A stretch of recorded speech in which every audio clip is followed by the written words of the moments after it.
Hi everyone, ഇന്നും ഞാൻ വന്നിട്ടുള്ളത് വളരെ ഈസി ആയിട്ടും ഹെൽത്തി ആയിട്ടും തയ്യാറാക്കിയെടുക്കാൻ പറ്റുന്ന ഒരു 4 മണി പലഹാരത്തിൻ്റെ റെസിപ്പി ആയിട്ടാണ്. നമ്മുടെ വീടുകളിലൊക്കെ എക്സാമിനൊക്കെ വേണ്ടിയിട്ട് പഠിക്കുന്ന കുട്ടികളുണ്ടാവുമല്ലോ, അവരുടെ ക്ഷീണവും അലസതയൊക്കെ മാറിയിട്ട് നല്ല എനർജൈസ്ഡ് ആയിട്ടിരിക്കാൻ പറ്റിയിട്ടുള്ള ഒരു ഹെൽത്തി സ്നാക്ക് തന്നെയാണിത്.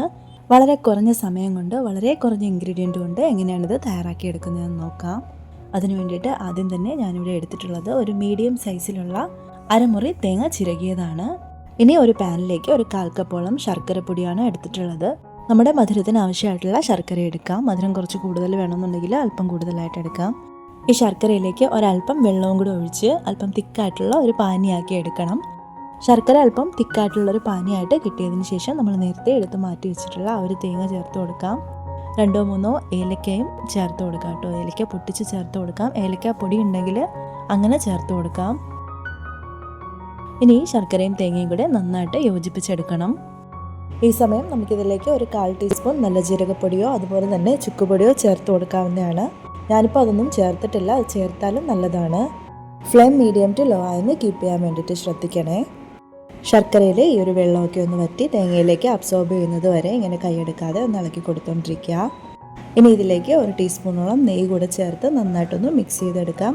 നെയ്യൊക്കെ ഓപ്ഷണലാണ്, നമുക്ക് ഇഷ്ടമുണ്ടെന്നുണ്ടെങ്കിൽ മാത്രം ചേർത്താൽ മതി. നെയ്യ് ചേർത്താൽ ഒരു പ്രത്യേക രുചിയും മണവും ഒക്കെ ഉണ്ടാവും കേട്ടോ. എൻ്റെ ചാനൽ ആദ്യമായിട്ട് കാണുന്നവരാണെന്നുണ്ടെങ്കിൽ ഒന്ന് സബ്സ്ക്രൈബ് ചെയ്യാൻ മറക്കല്ലേ. കൂടെ തന്നെ നോട്ടിഫിക്കേഷനിൽ ഓൾ എന്ന ഓപ്ഷനും എനേബിൾ ചെയ്ത് വെക്കാൻ മറന്നു പോലെ. സിമ്പിളും ഹെൽത്തിയുമായിട്ട് തയ്യാറാക്കിയെടുക്കാൻ പറ്റുന്ന ഒരുപാട് ബ്രേക്ക്ഫാസ്റ്റ് റെസിപ്പീസിൻ്റെയും സ്നാക്സ് റെസിപ്പീസിൻ്റെയും വീഡിയോസ് ഞാൻ എൻ്റെ ചാനലിൽ അപ്ലോഡ് ചെയ്തിട്ടുണ്ട്. ഈ സമയം തന്നെ ഞാനൊരു സ്റ്റീമർ അടുപ്പിലേക്ക് വെച്ചിട്ടുണ്ട്. ഇതൊന്ന് ചൂടായി വരട്ടെ, അപ്പോഴേക്കും നമുക്ക് ബാക്കിയുള്ള കാര്യങ്ങളൊക്കെ ചെയ്തെടുക്കാം. ഞാനൊരു ബൗളിലേക്ക് 1 കപ്പോളം റാഗിപ്പൊടി എടുത്തിട്ടുണ്ട്. ഇനി ഇതിലേക്ക് ഒരു 1/4 ടീസ്പൂണോളം ഉപ്പും അതുപോലെ തന്നെ ഒരു 1/2 കപ്പോളം ചെറു ചൂടുള്ള വെള്ളവും ചേർത്തിട്ട് നമുക്കൊന്ന് മിക്സ് ചെയ്തെടുക്കാം. വെള്ളം അല്പാൽപ്പമായിട്ട് ഒഴിച്ചൊന്ന് മിക്സ് ചെയ്തെടുക്കാൻ വേണ്ടിയിട്ട് ശ്രദ്ധിക്കണം.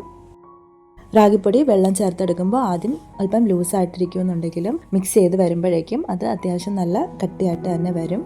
ഇനി ഇതിലേക്ക് 1 ടീസ്പൂണോളം നെയ്യ് കൂടെ ചേർത്ത് നന്നായിട്ടൊന്ന് കുഴച്ചെടുക്കണം.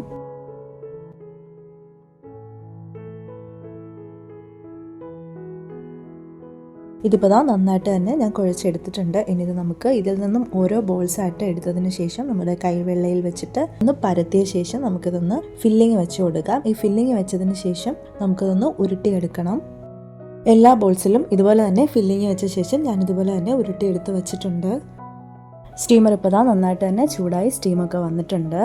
ഇനി ഇത് സ്റ്റീമറിലേക്ക് വെച്ചതിന് ശേഷം ഏകദേശം ഒരു 10-15 മിനിറ്റൊക്കെ തന്നെ മതിയാവും. അപ്പോഴേക്കും ഇത് റെഡിയായി കിട്ടും. 1 കപ്പ് റാഗിപ്പൊടി എടുത്താൽ അത്യാവശ്യം നല്ല സൈസിലുള്ള 5ഓളം കൊഴുക്കട്ട തയ്യാറാക്കാനായിട്ട് പറ്റും.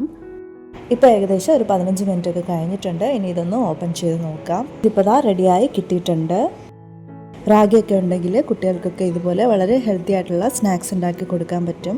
റാഗിപ്പൊടിയിൽ ചെയ്തെടുത്തിട്ടുള്ളത് കൊണ്ട് തന്നെ ഡയബറ്റീസ് ഒക്കെ ഉള്ളവർക്കും വെയിറ്റ് ലോസ് ചെയ്യുന്നവർക്കും ഒക്കെ ടെൻഷൻ ഇല്ലാതെ കഴിക്കാൻ പറ്റുന്ന ഒരു സ്നാക്സ് തന്നെയാണിത്. ഇതുപോലെ തന്നെ നമുക്ക് റാഗിയുടെ അടയും തയ്യാറാക്കി എടുക്കാവുന്നതാണ്. അരിപ്പൊടിയും ഗോതമ്പ് പൊടിയും ഒക്കെ വെച്ചിട്ട് നമ്മൾ അടയും കൊഴുക്കട്ടയൊക്കെ തയ്യാറാക്കി എടുക്കാറുണ്ടല്ലോ, അതുപോലെ തന്നെ നല്ല ടേസ്റ്റിയുമാണ് അതിനേക്കാളും ഹെൽത്തിയുമാണ് റാഗി വെച്ചിട്ടുണ്ടാക്കി എടുക്കുന്ന ഈ ഒരു കൊഴുക്കട്ട. വീഡിയോ ഇഷ്ടമായിട്ടുണ്ടെങ്കിൽ ചാനൽ ലൈക്ക് ചെയ്യാനും കമൻറ്റ് ചെയ്യാനും കൂടെ തന്നെ സബ്സ്ക്രൈബ് ചെയ്യാനും തൊട്ടടുത്തുള്ള ബെല്ലൈക്കനിൽ ഓൾ എന്ന ഓപ്ഷൻ എനേബിൾ ചെയ്ത് വെക്കാനും മറക്കല്ലേ. അപ്പം നെക്സ്റ്റ് നിങ്ങൾക്ക് യൂസ്ഫുൾ ആവുന്ന മറ്റൊരു വീഡിയോ ആയിട്ട് കാണുന്നത് വരയ്ക്കും. Thank you for watching and stay tune my channel.